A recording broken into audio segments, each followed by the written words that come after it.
My dear students, I myself Suren Mishra am very happy to introduce you at the platform of Sandesh Academy online classes. प्रिय विद्यार्थियों, संदेश academy के online platform पे आज आपसे मिलने का जो अवसर प्राप्त हुआ उसके लिए मैं बहुत बहुत धन्यवाद देता हूं आप लोगों को। प्रिय विद्यार्थियों, जीवन में कभी कभी ऐसी परिस्थितियां आती हैं जब हमें उन परिस्थितियों में से रास्ते निकालने होते हैं। और आज जहां पूरा विश्व कोरोना महामारी से करा रहा है, उसी परिस्थिति में हमारे कुछ विद्यार्थी हैं जिनसे हमारा संबंध टूट चुका है। उस संबंध को दोबारा शुरू करने के लिए संदेश एकेडमी ऑनलाइन क्लासेस में हम लोग दोबारा उपस्थित हुए हैं। प्रिय विद्यार्थियों, my dear students, I am very happy to introduce you today myself at this platform. आज हम लोग जैसा कि आप जानते हैं कि आने वाले अक्टूबर नवंबर से एग्ज़ाम भी शुरू होना है। एसएससी के कुछ शेड्यूल्स भी आ चुके हैं एग्ज़ाम के।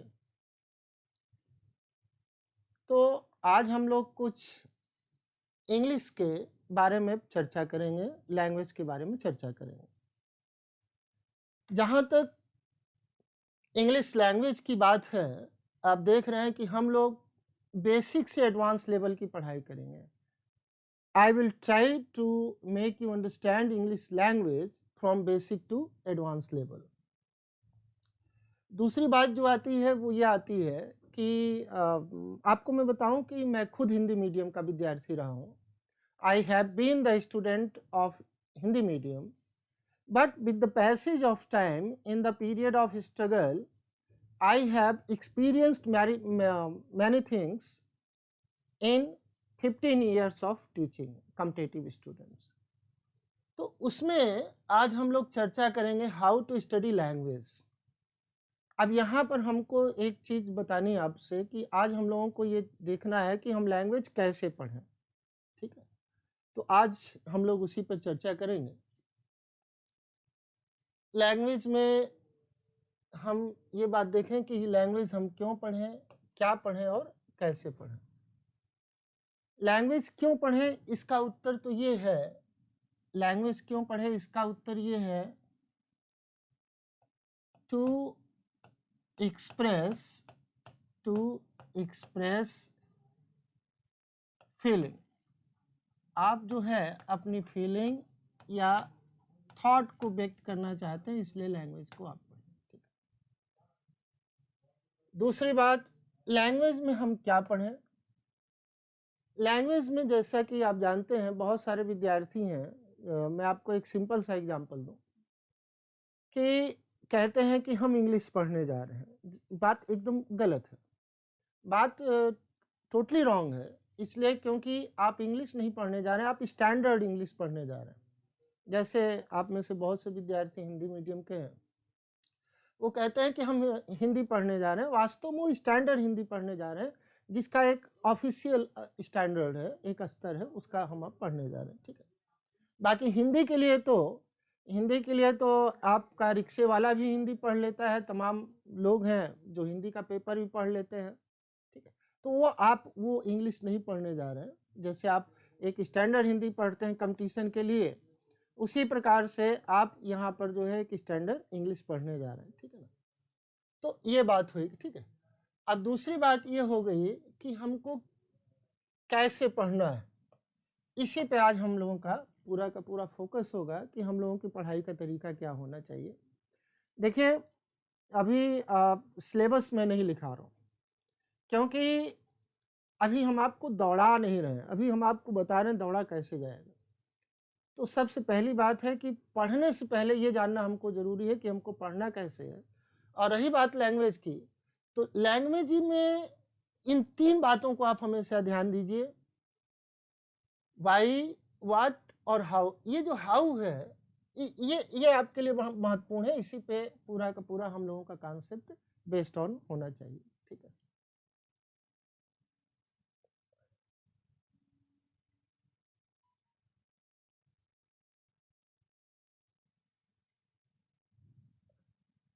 अब हम लोग इसको देखते हैं स्ट्रक्चरल अप्रोच। स्ट्रक्चरल अप्रोच में हम लोगों का क्या है कि the use of grammatical structures, grammar के कुछ आपके स्ट्रक्चर्स हैं और कुछ उसके फॉर्म्स है वर्ड्स के, ग्रामर में आने वाले वर्ड्स के, और उसका प्रयोग हम लोग सिचुएशन के आधार पर देखेंगे। ठीक है ना।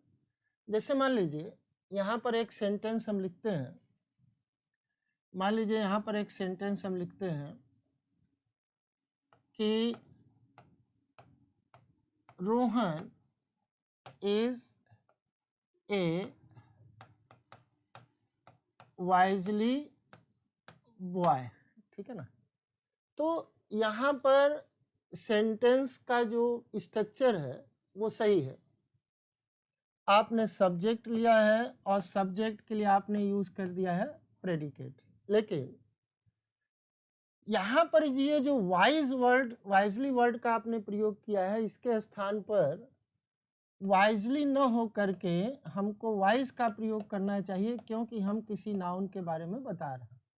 तो नाउन के बारे में बताने वाला शब्द एडवर्ब नहीं हो सकता है, बल्कि वो आपका हो सकता है एडजेक्टिव। ठीक है। तो स्ट्रक्चरल अप्रोच में इस बात को थोड़ा सा ध्यान देना पड़ेगा।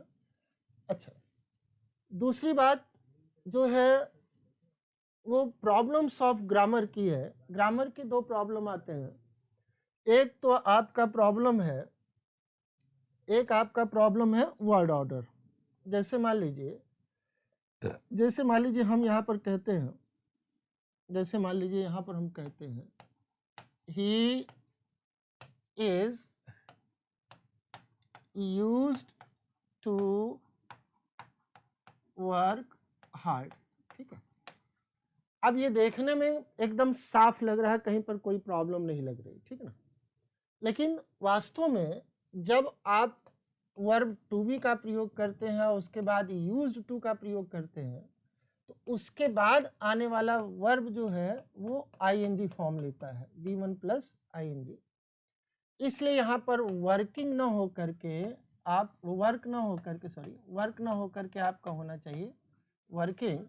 तो ये आपके ग्रामेटिकल स्ट्रक्चर की एक बात हो गई। ठीक है।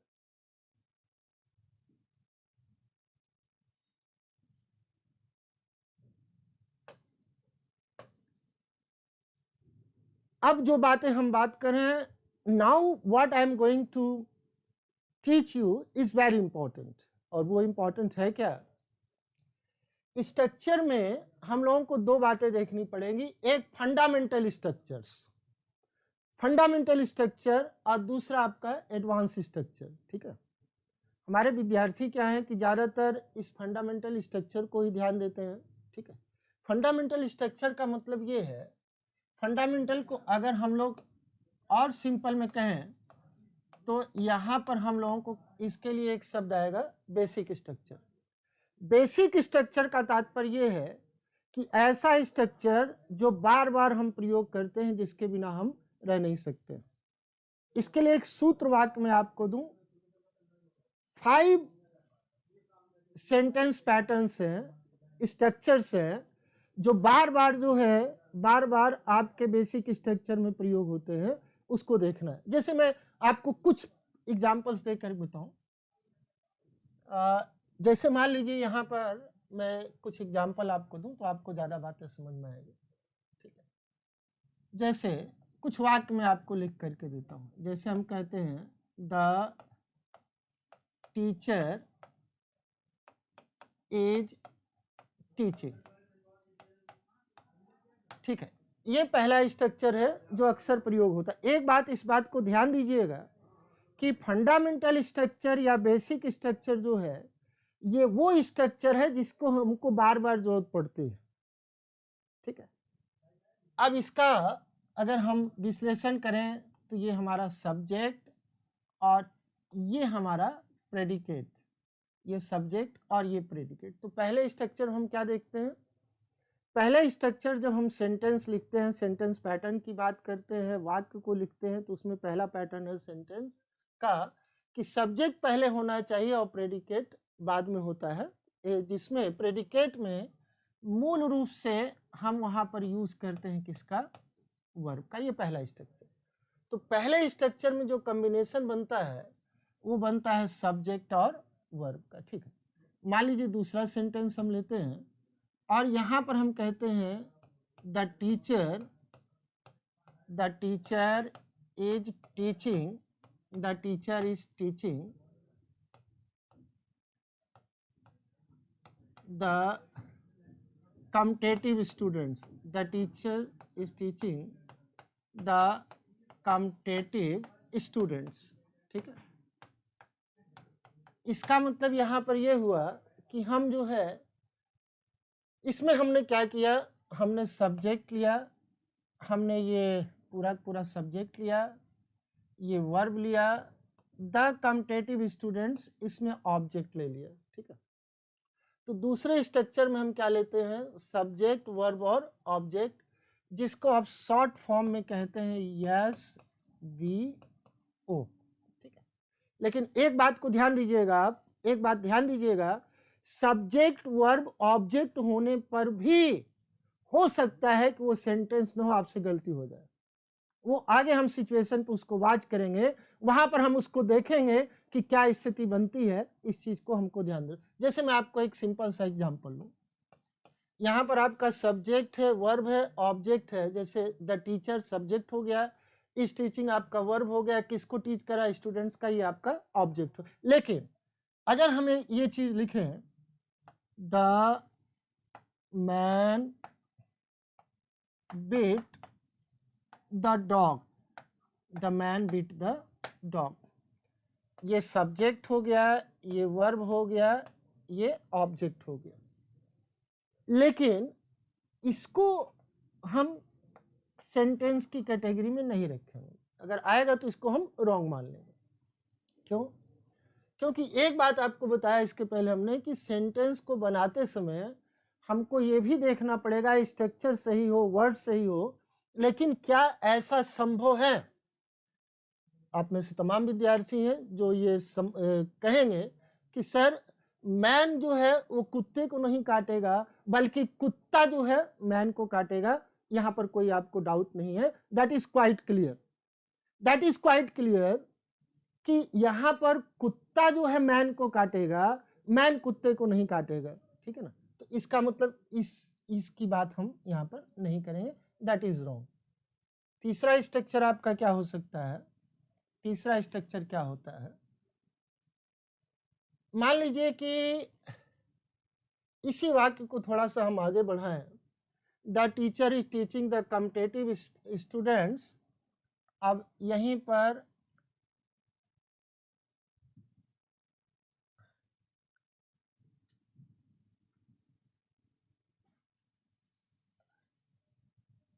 अगर यहीं पर हम ये कहते हैं the teacher is teaching, the teacher is teaching the competitive students, the competitive students grammar,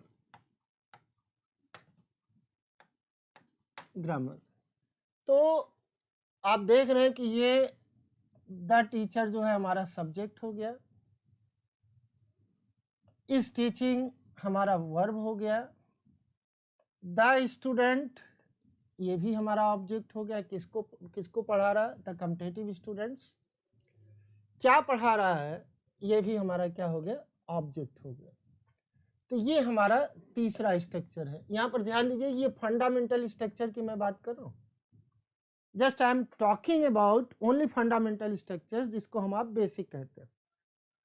अच्छा, एक चीज आप ध्यान दीजिएगा कि यहां पर अक्सर आप एक शब्द बोलते हैं बेसिक पढ़े, फंडामेंटल पढ़े, इस शब्द की मीनिंग को आप अच्छे से समझ लें। बेसिक या फंडामेंटल का मतलब ये है कि जिसकी आपको अक्सर जरूरत पड़ती है। जैसे मैं आपको एग्जांपल दूं, आप मैथमेटिक्स पढ़ते हैं, उसमें आपका जो टेबल है, पहाड़ा है, वो फंडामेंटल है, बेसिक है, क्योंकि उसके बिना आप कुछ नहीं कर पाओगे। ठीक उसी प्रकार से यहाँ पर जो बेसिक है इंग्लिश का, अब दिक्कत क्या है आपके साथ जानते हैं? आपके साथ दिक्कत ये है कि आप ये पहले से मान के चलते हैं कि जब हम कंपटीशन की तैयारी करेंगे तो हम जो इंग्लिश पढ़े हैं इंटरमीडिएट तक वहीं तक इंग्लिश समाप्त होगी, ऐसा नहीं। उसके आगे भी एडवांस लेवल पे आपको काम करना पड़ेगा, वहाँ पर चीज़ों को समझना पड़ेगा, ठीक है ना? अच्छा, बातें आप आते हैं अपने टॉपिक पर। तो यहाँ पर ये सब्जेक्ट हो गया, वर्ब हो गया, the teacher subject is teaching verb, the competitive students object, और ये ग्रामर आपका क्या हो गया, ये भी ऑब्जेक्ट हो गया, ठीक है। अब चौथा स्ट्रक्चर जो हम लोग पाते हैं वो क्या है, जैसे हम बोलते हैं, मान लीजिए हम बोलते हैं द टीचर इज हैप्पी, भाई विद्यार्थी को पढ़ा रहा तो खुश है, जैसे मैं पढ़ा रहा हूँ खुश हूँ। द टीचर इज हैप्पी, यहाँ पर आपको क्या मिलेगा, सब्जेक्ट मिलेगा, वर्ब मिलेगा, और आप ध्यान दीजिए ये हैप्पी हम किसको बोल रहे हैं, टीचर को। तो टीचर के मीनिंग में ये कुछ जोड़ रहा है, कैसा है, टीचर हैप्पी है, तो इसको हम लोग बोलते हैं कॉम्प्लीमेंट। बाद में हम लोग चर्चा करेंगे इस पे डिटेल में कि कॉम्प्लीमेंट क्या होता है, ऑब्जेक्ट की परिभाषा, वो सब बाद में देखेंगे हम लोग, ठीक है। अच्छा, पांचवा जो स्ट्रक्चर आपका है वो इस तरह से है। तो इसमें चौथे स्ट्रक्चर में क्या है, तीसरा और चौथा एक बार फिर से देख लें। तीसरे स्ट्रक्चर में क्या होगा कि सब्जेक्ट होगा, वर्ब होगा, और आपका क्या होगा, ऑब्जेक्ट होगा, और फिर पहली चीज इसमें पहली चीज क्या हो जाएगी, सब्जेक्ट, दूसरा ऑब्जेक्ट हो जाएगा, तीसरा एक एलिमेंट्स आएगा ऑब्जेक्ट, और चौथा एलिमेंट्स भी आएगा ऑब्जेक्ट। मतलब इसमें 2 बार ऑब्जेक्ट आ सकता है। और जो चौथा स्ट्रक्चर है उसमें हम लोगों ने केवल देखा है सब्जेक्ट हो सकता है, वर्ब हो सकता है, कंप्लीमेंट हो सकते हैं, और इस तरह से हमारा वाक्य बन सकता है। एक और देखते हैं, the teacher is teaching in the morning.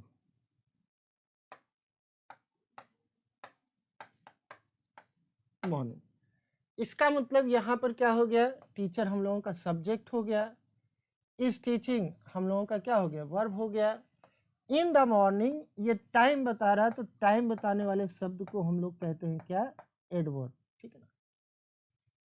तो यहाँ पर 3 चीजें आ गई।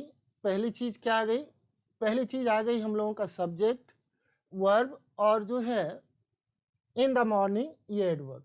अब ये तीनों स्ट्रक्चर को आप देखिए तो इसमें 2 चीज आपको बड़ी महत्वपूर्ण समझ में आ रही होगी। एक चीज तो आपको समझ में आ रहा होगा, ये आपका सब्जेक्ट, और दूसरा आपको समझ में आ रहा होगा वर्ब, ठीक है ना। ये सब्जेक्ट और वर्ब का होना जरूरी है, क्योंकि सब्जेक्ट और वर्ब के बिना आप सेंटेंस नहीं बना सकते। दूसरी बात, अपनी फीलिंग को अगर हम आप आगे बढ़ाएं और आगे बात करें तो फिर उसके लिए आप प्रयोग कर सकते हैं, ये आ सकता है सेंटेंस बनाते समय ऑब्जेक्ट, और ऐसा भी हो सकता है कि ऑब्जेक्ट 2 बार आए। चौथा स्ट्रक्चर हमने देखा कि सब्जेक्ट है, वर्ब है, और सेंटेंस के सब्जेक्ट को व्यक्त करने के लिए हमने एक और वर्ड लगा दिया हैप्पी, जो कि उसका कॉम्प्लीमेंट का काम कर रहा है। ये 5 स्ट्रक्चर हम लोगों के बेसिक है, ठीक है। अच्छा, इसके अलावा एक बात आपको और बता दें, इसके अलावा आपको एक बात और बता दें कि पूरे लैंग्वेज में लगभग आपके 5 फंडामेंटल स्ट्रक्चर और 100 जो है स्ट्रक्चर बनते हैं मीडियम, और पूरा का पूरा स्ट्रक्चर अगर आप इसको देखेंगे तो ये पूरे स्ट्रक्चर होते हैं 275, ठीक है। इसका मतलब ये हुआ कि इसी स्ट्रक्चर पे बेस्ड ऑन पूरा का पूरा आपका सेंटेंस पैटर्न है, पूरी की पूरी स्थिति आपकी बनी हुई है, और इसको देख करके आगे हमको काम करना पड़ेगा, और ये देखना पड़ेगा कि क्या ये स्ट्रक्चर हमको अच्छी तरह से तैयार है। एक चीज आप ध्यान दीजिए, बहुत मैं प्रैक्टिकल बात कर रहा हूँ आपको, क्योंकि हमारा जो टीचिंग का एक्सपीरियंस है कॉम्पिटिटिव स्टूडेंट्स को, वो ये है कि अच्छा भी है बुरा भी है, दोनों है। अगर हम हमारे विद्यार्थियों में जो एफिशिएंसी है वो बहुत अच्छी है, लेकिन अगर वो अपने थोड़े से पैटर्न को चेंज कर दें और अगर हम लोग इस पैटर्न पे काम करें कि भाई जो हम सेंटेंस लिख रहे हैं उसमें कितने स्ट्रक्चर हैं, कैसे कैसे हमको सेंटेंस को बनाना है, कब कौन सा शब्द रखना है कौन नहीं, तो आगे सब अच्छा होगा। अच्छा, अगली बात मैं आपसे बात करना चाह रहा हूँ एडवांस स्ट्रक्चर की। ठीक है, जैसे मान लीजिए एडवांस स्ट्रक्चर में, जैसे मान लीजिए हम लोग क्या करते हैं, हम लोग हिंदी मीडियम के हैं, तो हम लोगों की एक आदत बनी हुई है कि हम हर चीज को हिंदी में ट्रांसलेट करके देखते हैं। और आपसे मैं बहुत ईमानदारी से कहूँ, हिंदी में ट्रांसलेट करके देखने से हो सकता है कि 2-4% क्वेश्चन आपका 5% सही हो जाए, लेकिन विश्वास कीजिए आपको ये देखना पड़ेगा आप कम से कम 90% क्वेश्चन सॉल्व नहीं कर पाए, क्योंकि लैंग्वेज, आप इंग्लिश लैंग्वेज पढ़ रहे हो तो इंग्लिश लैंग्वेज को इंग्लिश लैंग्वेज के हिसाब से आपको देखना पड़ेगा, उसका हिंदी आपको दिक्कत आएगी। जैसे मैं आपको एक बात दिखाऊं, एक सेंटेंस आपको दिखाऊं। अब हम लोग बात करेंगे एडवांस स्ट्रक्चर की। ठीक है, अच्छा, जैसे मान लीजिए हम यहाँ, आप में से कई विद्यार्थी कहते हैं, मैं एक सेंटेंस आपको लिख दूं। जैसे मान लीजिए हम कहते हैं many a man has died due to corona virus pandemic। ये बात हो गई।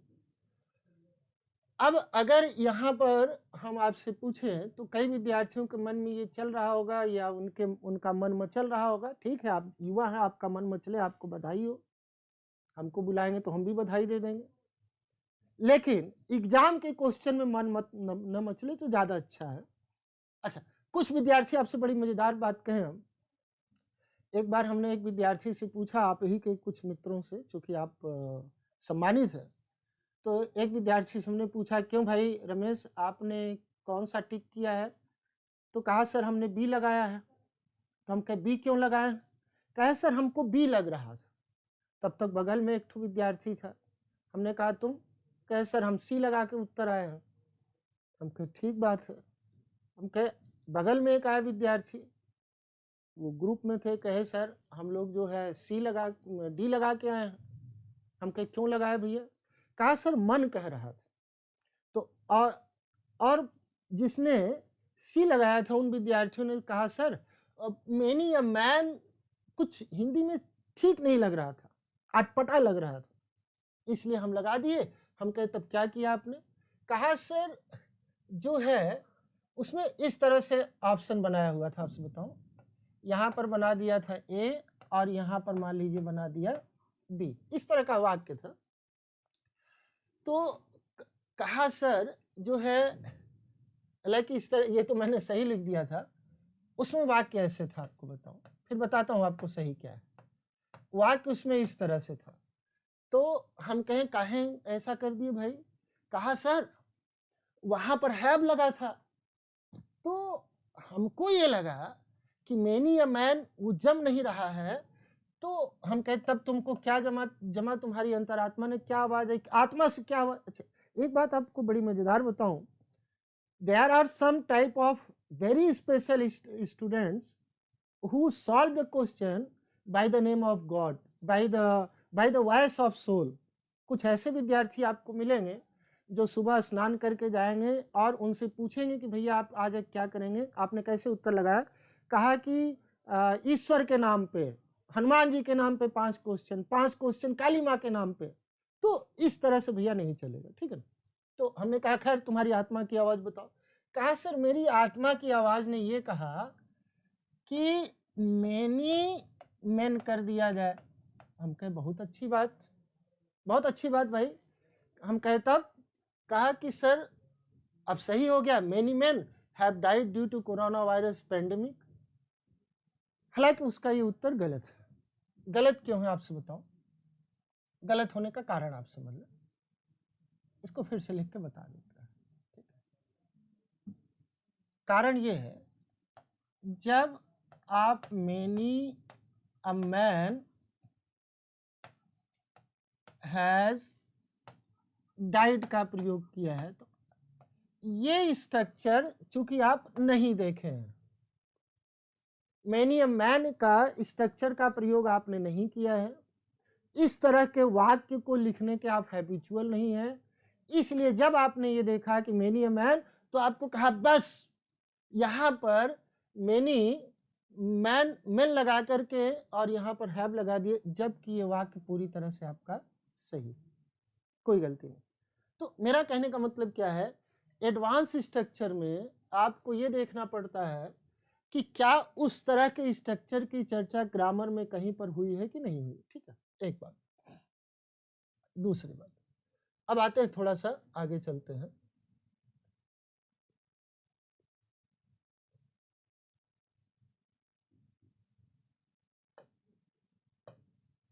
ठीक है, अब यहां पर बात आती है सिचुएशनल अप्रोच की। जब हम कोई सेंटेंस लिखते हैं, आपसे बताएं, अच्छा ये बात बड़ी आपके लिए महत्वपूर्ण है, this is very important for you, कि जब हम कोई सेंटेंस लिखते हैं तो हम किसी सिचुएशन में लिखते हैं उसको, और उस सिचुएशन में हमको देखना पड़ता है क्या ये चीजें सही हैं कि गलत है। ठीक है ना, जैसे मान लीजिए एक वाक्य में यहाँ पे लिखता हूँ, एक वाक्य में यहाँ पर लिख रहा हूँ आपके लिए, जैसे हम कहें कि आई हिम टुडे। ठीक है, और आपके लिए मैं एक 2-3 ऑप्शन दे रहा हूं यहाँ पर। ठीक है ना,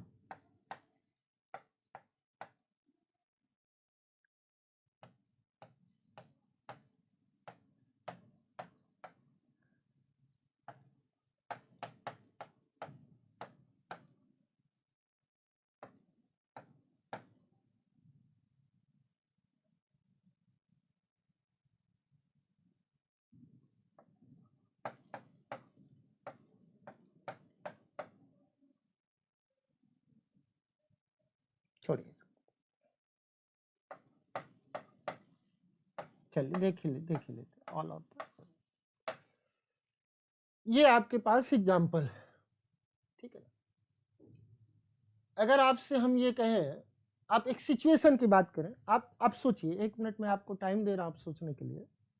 आप सोचिए, अगर हम ये कहते हैं I have seen him today, तो क्या ये सिचुएशन गलत है कहने में? जैसे मान लीजिए कि आपने सुबह किसी व्यक्ति को 10 बजे देखा और आप 11 बजे बोल रहे हैं। ठीक है, मान लीजिए कि आप 2 बजे बोले, चलिए, या 11 बजे बोले, उसके बाद आप देखते हैं, तो आप ये कहते हैं कि I have seen him today, मैंने आज उसे देखा है। तो अच्छा, एक चीज और ध्यान दीजिए, ये जो हैज, हैव और वर्ब का थर्ड फॉर्म आप लगाते हैं, ये पास्ट एक्शन के लिए ही लगाते हैं, तो ये भी सही है क्योंकि आज अभी समाप्त नहीं हुआ है। ठीक है, दूसरी बात, I will seen him today, आज अभी समाप्त नहीं हुआ है, इसका मतलब आप फ्यूचर में देखेंगे, ये भी सही हुआ। ठीक है, आई सा हिम टुडे, आपने देखा उसको, वो आज ही की घटना है, ये भी सही हुआ। इसका मतलब ये तीनों ऑप्शन आपके सही हो सकते हैं, इसलिए आपका उत्तर होगा क्या, ऑल ऑफ द एबव। ठीक है, तो इस तरह से कुछ चीज़ों को आपको देखना पड़ेगा। एक एग्जांपल मैं आपको थोड़ा सा दूं, जैसे एक वर्ड है, जैसे हम कहें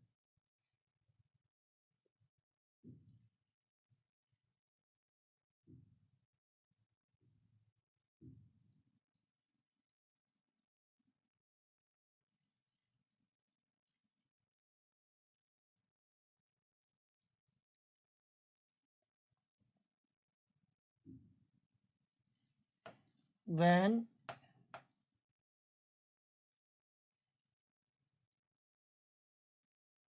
will you teach। अब ये सेंटेंस आपका पूरी तरह से सही है, क्योंकि आप यहाँ पर क्या करें, प्रश्न पूछ रहे हैं।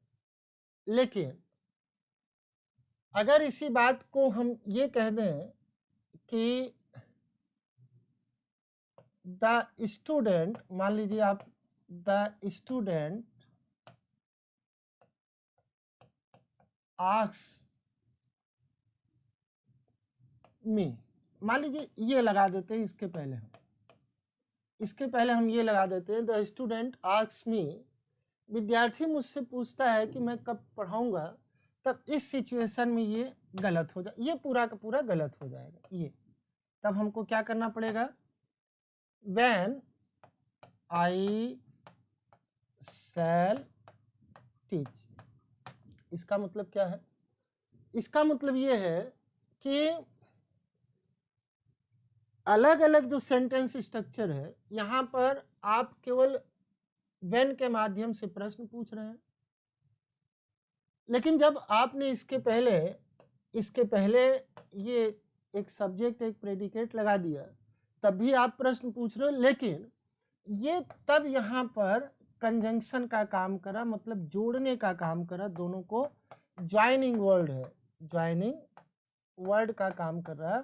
तो ज्वाइनिंग वर्ड, जब क्वेश्चन वर्ड ज्वाइनिंग वर्ड का काम करता है, तो उसके बाद हम वाक्य को इंट्रोगेटिव नहीं बना सकते, ठीक है ना।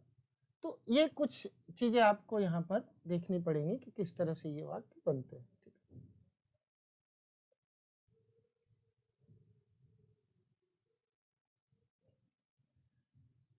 अब दूसरी बात आती है, नेचर ऑफ सेंटेंस हमको देखना पड़ेगा, ये थोड़ा सा महत्वपूर्ण हो जाता है आपके लिए। सारी चीजें महत्वपूर्ण है यहाँ की जो आज हम लोग चर्चा कर रहे हैं। नेचर ऑफ सेंटेंस में पहली बात आती है एक्सप्लिसिट, जिसका मतलब होता है क्लियर। इसका मतलब होता है आपका, इसका मतलब होता है चीजें एकदम क्लियर होंगी, आपको बहुत ज्यादा समझने की आवश्यकता नहीं है, ठीक है। जैसे मान लीजिए हम यहाँ पर कहें, he went last night, he went last night, यहाँ पर कोई प्रॉब्लम नहीं है आपको समझने में, ही वेंट लास्ट नाइट एकदम ठीक ठाक। दूसरी बात आपका एक होता है इम्प्लिसिट, जैसे मान लीजिए हम एक सेंटेंस लिखें, he had better consult the doctor,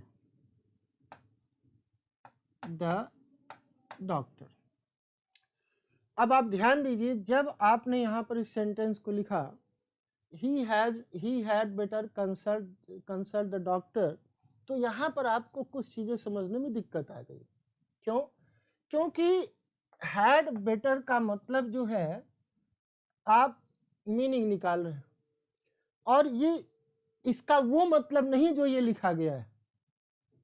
had, अच्छा जैसे देखिए, जैसे आप क्या कर, आपके दिमाग में क्या चल रहा होगा, बेटर का मतलब अच्छा होता है, तो अब पता नहीं क्या आप मीनिंग निकाल रहे होंगे, आपके दिमाग में क्या चल रहा है, ठीक है ना।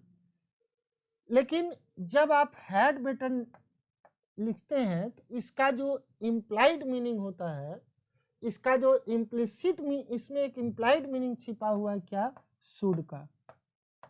अब आपको क्लियर हो गया।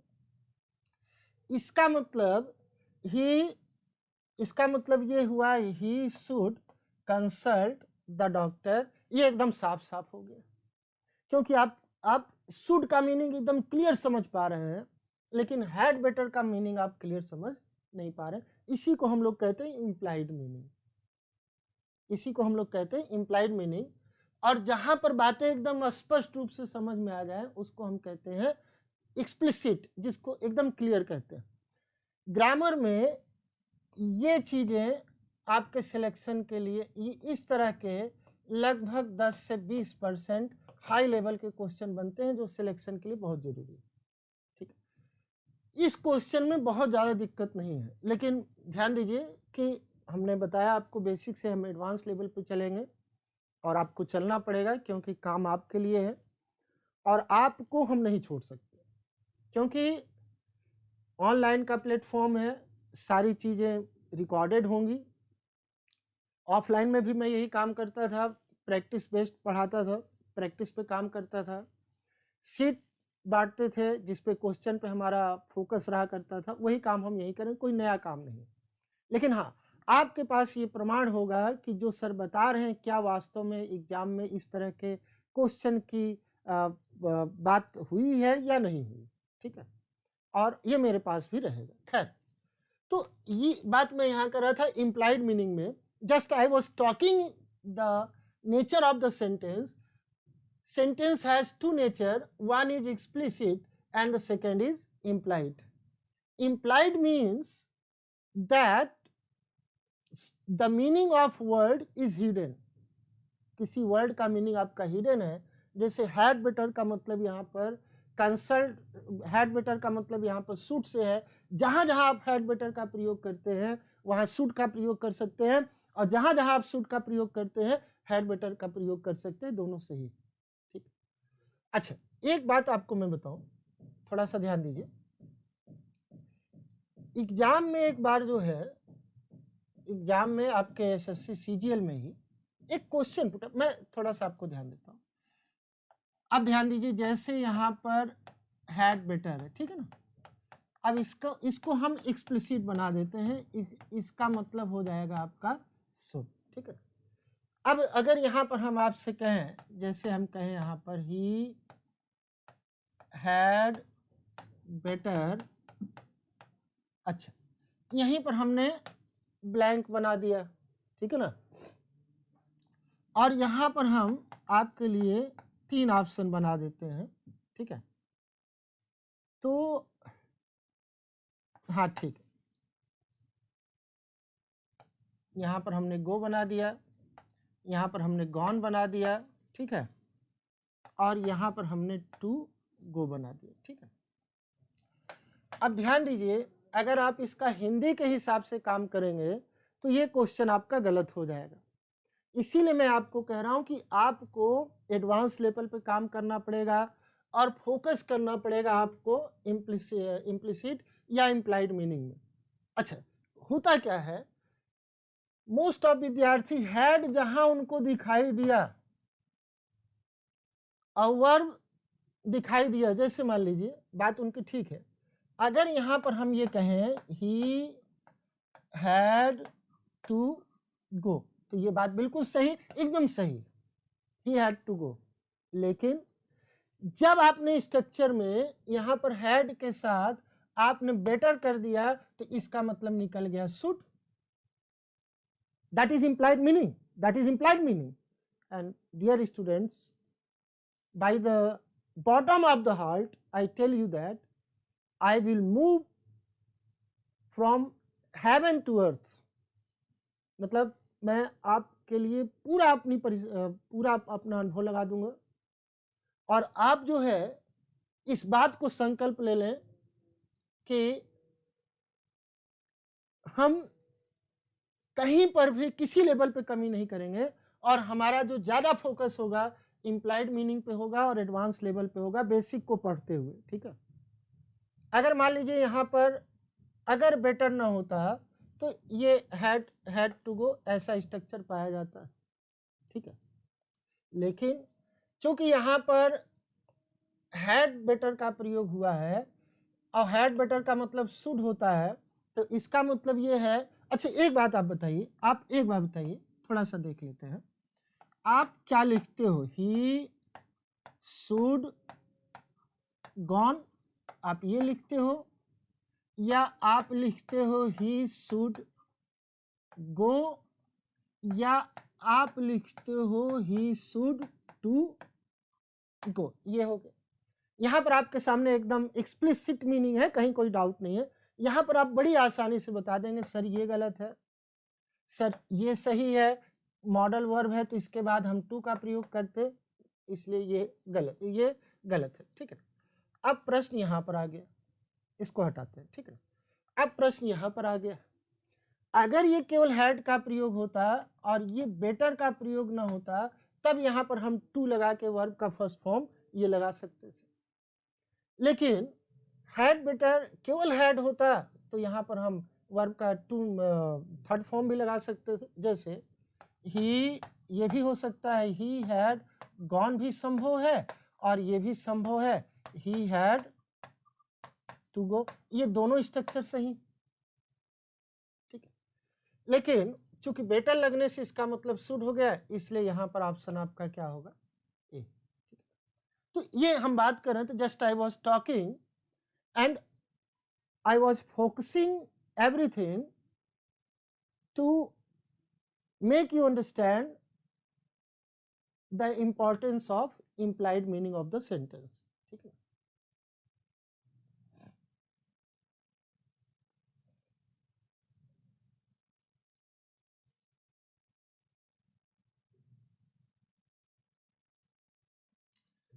अब एक चीज डियर स्टूडेंट्स, एक बात मैं आपसे बड़े ईमानदारी से, बड़ी सज्जनता के साथ, विद रिस्पेक्ट कहना चाहूंगा कि अगर आप पूरा का पूरा चीजें देखते, अभी मैं कुछ पढ़ा नहीं रहा हूं, अभी आज का क्लास जो पहला क्लास है इंट्रोडक्शन का क्लास, उसमें हमने आपसे बात की कि how to study language. Language की कुछ बातें बड़ी आसान होती है, जिसको आप लैंग्वेज समझ लेते हैं, वो लैंग्वेज नहीं है, वो आप घर पे भी रहेंगे, कहीं पर भी रहेंगे, पढ़ लेंगे, कोई प्रॉब्लम नहीं है। जैसे अगर मान लीजिए मैं आपसे कहता हूं कि, अगर मैं आपसे कहता हूं ही बॉट अ पेन, तो ये वर्ब का सेकेंड फॉर्म लगा दिया, उसने एक कलम खरीदी, कोई दिक्कत नहीं है। लेकिन यहीं पर अगर हम आपसे ये कह दें, लेकिन यहीं पर अगर हम आपसे जो है ये कह दें ही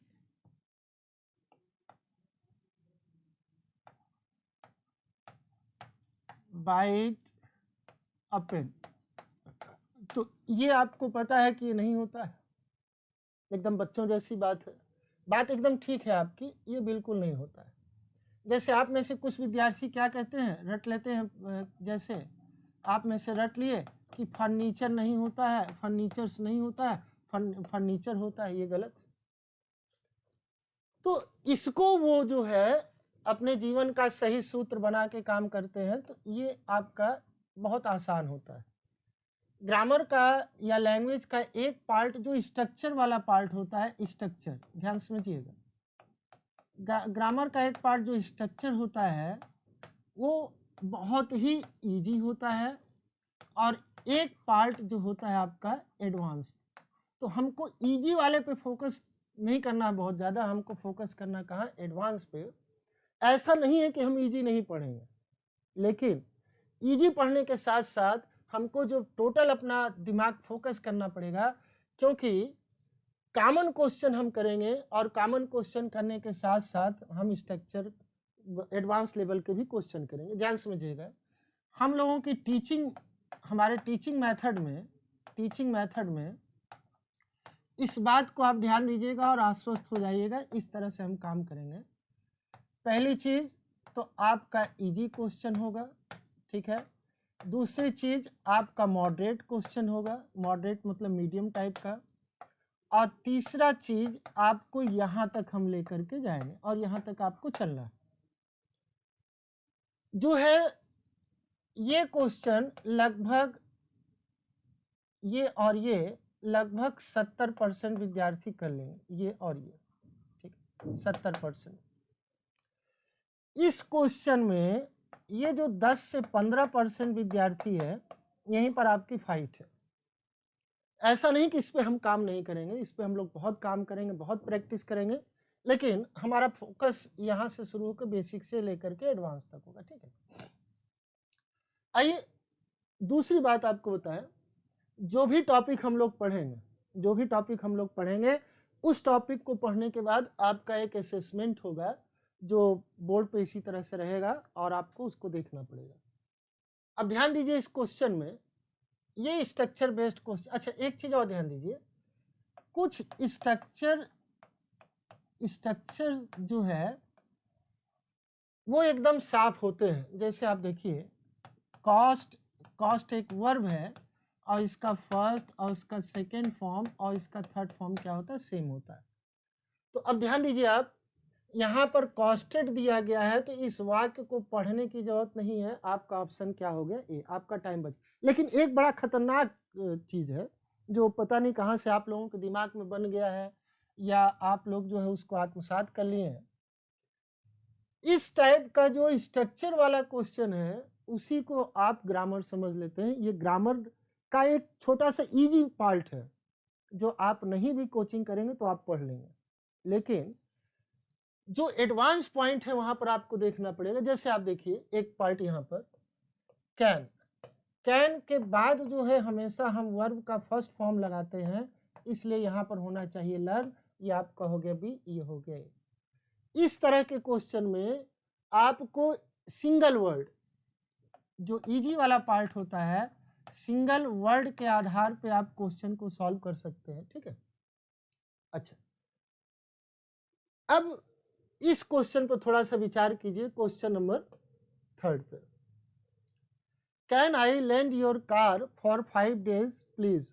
ये क्या रहा है? क्या मैं आपकी कार को 5 दिन के लिए उधार दे सकता हूं? बड़ी विचित्र बात है भाई, बड़ी विचित्र बात है भाई। कार हमारी है, आज तुम आ करके कह रहे हो कि आपकी कार को मैं 5 दिन के लिए उधार दे रहा। भैया वो मेरी मर्जी है, ये चीज आपको समझनी पड़ेगी।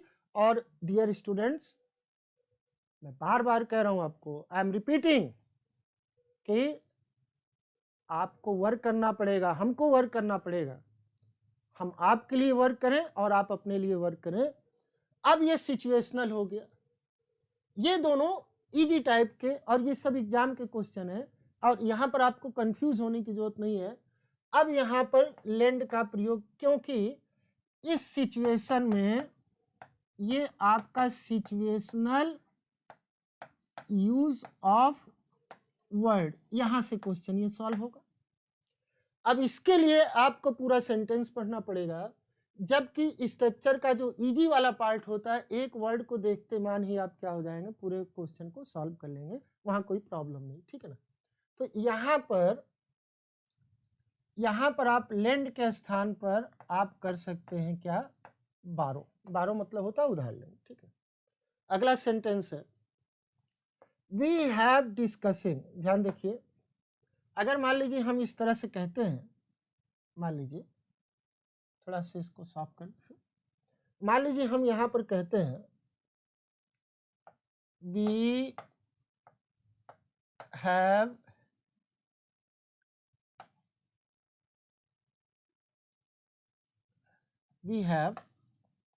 टीचिंग। ठीक है, अब बताइए, क्या आप हैव के बाद V1 प्लस ING का प्रयोग कर सकते हैं? ऐसा संभव नहीं है। और मैं आपको फिर बता दूं, हमारी एक आदत रही आपको पढ़ाते समय कि हमेशा हम एग्जाम के क्वेश्चन को आपके सामने रख देते हैं। ठीक है, फिर मैं वही कर रहा हूं कि मैं आपको फिर बता रहा हूं कि बहुत आसान है, केवल आप अपना थोड़ा सा मेथड चेंज कर दें। हाँ, इसका मतलब ये गलत है, ये पार्ट गलत हो गया। बाकी आप पढ़ें या उसको भूल जाएं, उसको देखने की जरूरत नहीं। ठीक है, तो अब यहां पर हो क्या सकता है, या तो यहां पर आप ये कर लीजिए वी हैव टॉट, ये कर लीजिए तब सही होगा। हैव के साथ वर्ब का थर्ड फॉर्म लगा लीजिए तब सही होगा। या तो यहां पर आप ये कर लीजिए वी हैव बीन टीचिंग, ये कर लीजिए तब ये सेंटेंस सही हो जाएगा। ठीक है, या तो वी हैव टॉट ये लगा लीजिए आप, या वी हैव बीन टीचिंग ये लगा लीजिए, या आप लगा लीजिए वी हैव टू टीच ये लगा दीजिए। कुल मिला के आप एक चीज वाच कर रहे होंगे कि यहां पर structural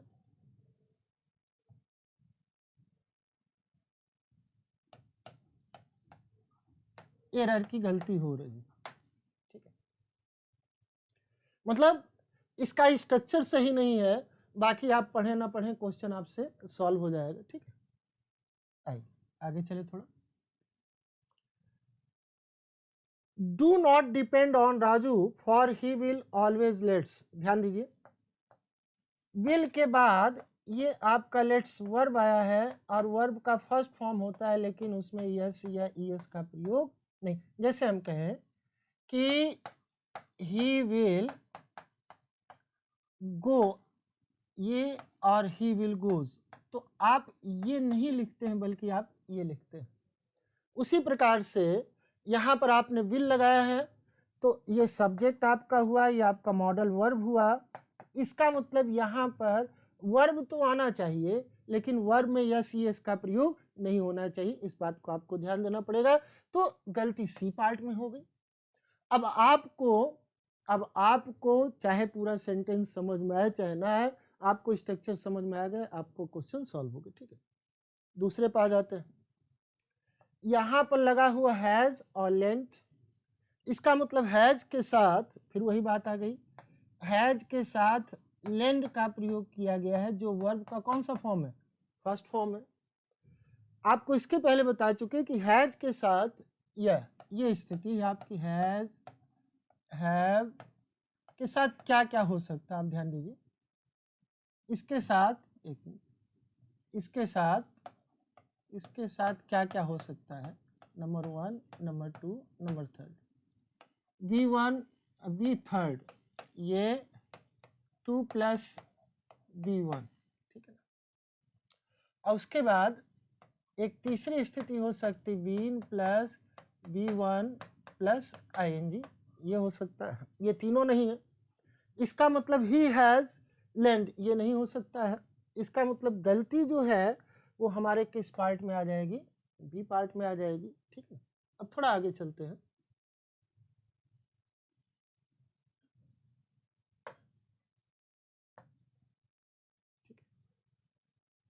His sisters-in-laws are extremely beautiful to look at, so the question of selection is very puzzling. ठीक है, sister-in-laws,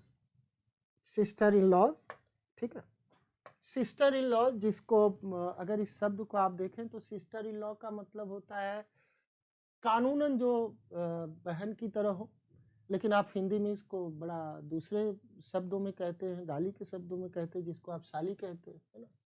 ठीक है, तो अब यहाँ पर हम सिस्टर इन लॉ नहीं बोलते हैं बल्कि हम बोलते हैं सिस्टर इन लॉ। तो ये स्ट्रक्चर प्रॉब्लम है, यहाँ पर यस लगना चाहिए, ये यहाँ पर गलत, इसका मतलब गलती ए पार्ट में आ गई। ठीक, ये स्ट्रक्चर प्रॉब्लम है, कोई दिक्कत नहीं है। ठीक है, इसको देखिए क्वेश्चन को, यहाँ पर अच्छा एक चीज और देखिए, यहाँ पर एक चर्चा हमने यहाँ पर किया है एक्सप्लिसिट, यहाँ पर हमने एक चर्चा आपसे किया था एक्सप्लिसिट। एक्सप्लिसिट का मतलब होता है क्लियर। इसकी चर्चा पढ़ाते समय बार बार हम करेंगे, बार बार इसकी चर्चा हम करेंगे और आपको ये समझना पड़ेगा और आपको इस पे वर्क करना पड़ेगा।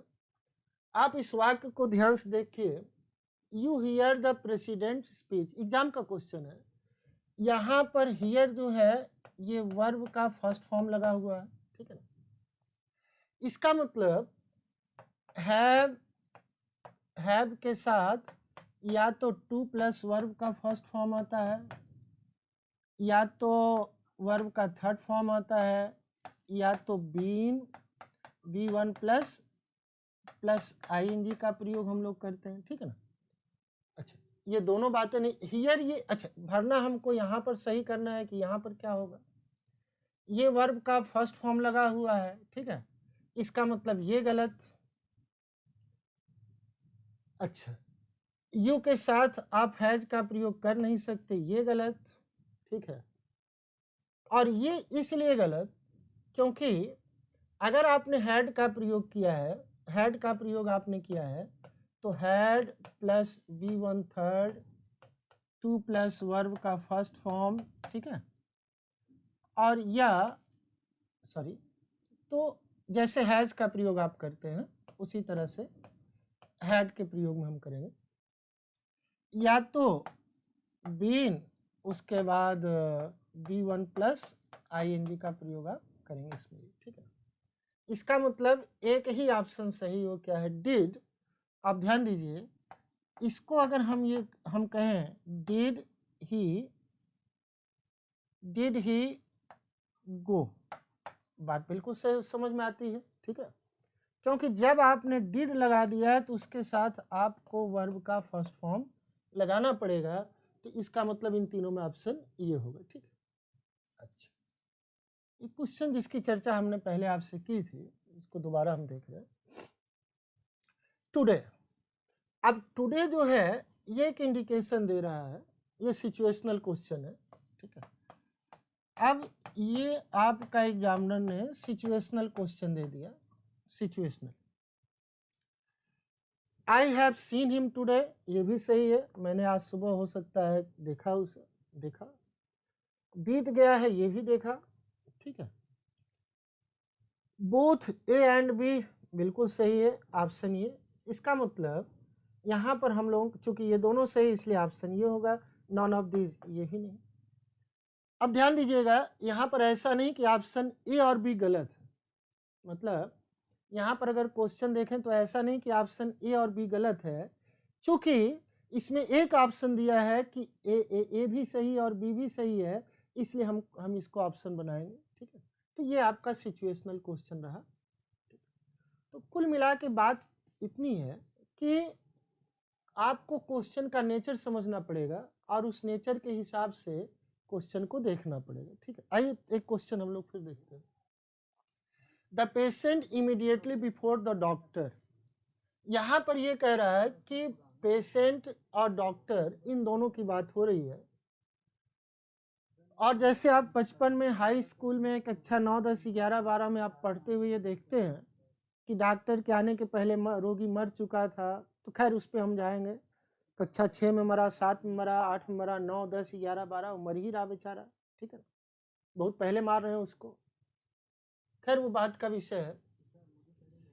अगर यहाँ पर एक वर्ड आप देखिए इमीडिएटली, यहाँ पे एक वर्ड आपका दिया है, यहाँ पर एक वर्ड दिया है इमीडिएटली। इमीडिएटली का मतलब होता है एकदम तुरंत या एकदम जस्ट नाउ, तो तुरंत वो काम हुआ है। तो डाइड अराइव्ड, अब ये हो सकता है हैड डाइड हैड अराइव्ड, ये गलत हो जाएगा। Had died had arrived, died had arrived, ये गलत हो जाएगा। मान लीजिए यहाँ पर ये एक्सप्लिसिट है, एक्सप्लिसिट मीनिंग यहाँ पर दे रहा है, कैसे? एकदम क्लियर कर दे रहा है, एकदम क्लियर करके बता रहा है कि भैया वो पेशेंट जो हो, जो मरा जो पेशेंट, वो डॉक्टर के ठीक पहले मरा है।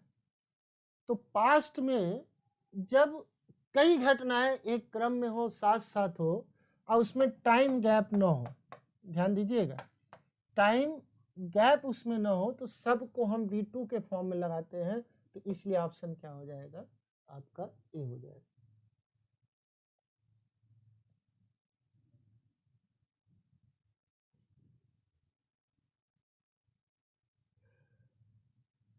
अब आपके लिए एक क्वेश्चन स्क्रीन पर है, बोर्ड पर। एक क्वेश्चन की फॉर्मेटिंग हमने ऐसे की है जिसमें आपको लास्ट में टॉपिक पढ़ाने के बाद हम आपको एक वाक्य दे देंगे, और उस एक वाक्य में हो सकता है एक गलती, हो सकता है एक से ज़्यादा, और ये इसलिए कि ताकि आपकी अंडरस्टैंडिंग ठीक हो। ध्यान दीजिएगा, हम लोगों को काम सिर्फ एक चीज़ पे करना है, और वो आपकी है अंडरस्टैंडिंग। इस पे काम करना, अंडरस्टैंडिंग पे। ऐसा नहीं कि आपको नहीं आता है, ऐसा भी नहीं कि आप जानना नहीं चाहते हैं, लेकिन कुछ तरीका जो है आपका, वो थोड़ा सा हमको बदलना पड़ेगा, आपको भी बदलना पड़ेगा, और हम दोनों को इस तरीके से काम करना पड़ेगा कि जिससे कि एग्जाम के ज़्यादा से ज़्यादा क्वेश्चन हम करके आएँ। और हम लोगों का टारगेट टायर 1 में 20+ क्वेश्चन होगा, 20+। अब आप कहोगे सर 25 में 25, ऐसा नहीं, हो सकता है कि 1-2 क्वेश्चन छूट जाए। मेरी तरफ से प्रयास ये होगा कि हम लोग 20+ को टारगेट बनाएं, और आपके लिए ये टारगेट हम रखेंगे 20+। ध्यान दीजिएगा, ये 20+ होना चाहिए, ये 22 से लेकर के 23 इसके बीच में होना चाहिए, क्योंकि अभी जो मेरिट आपकी जो कट ऑफ गया है काफ़ी हाई गया है जनरल का, तो खैर उसी को टारगेट आप लोगों को रखना, क्योंकि हाई लेवल का काम करेंगे तो इजी लेवल का काम हो जाएगा, और काम हमको करना अंडरस्टैंडिंग का। ठीक है, ये क्वेश्चन आपके लिए है, आइए देखते हैं इसको। वन ऑफ के बाद वन ऑफ के बाद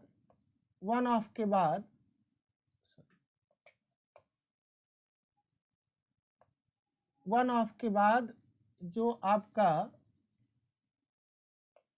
ठीक है, वन ऑफ के बाद जो आपका नाउन आता है वो प्लूरल होता है, इसलिए यहाँ पर होना चाहिए फ्रेंड्स।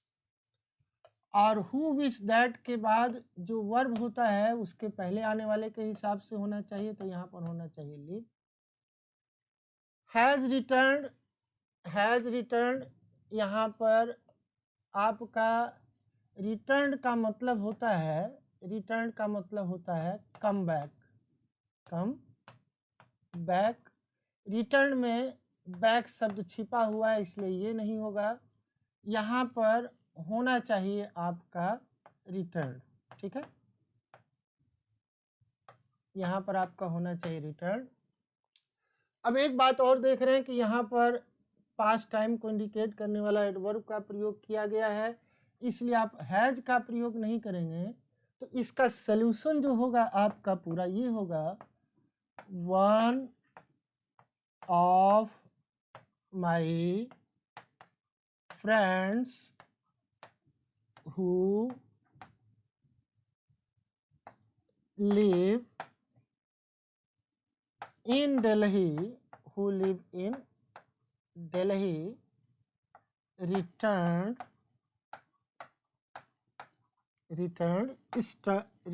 yesterday।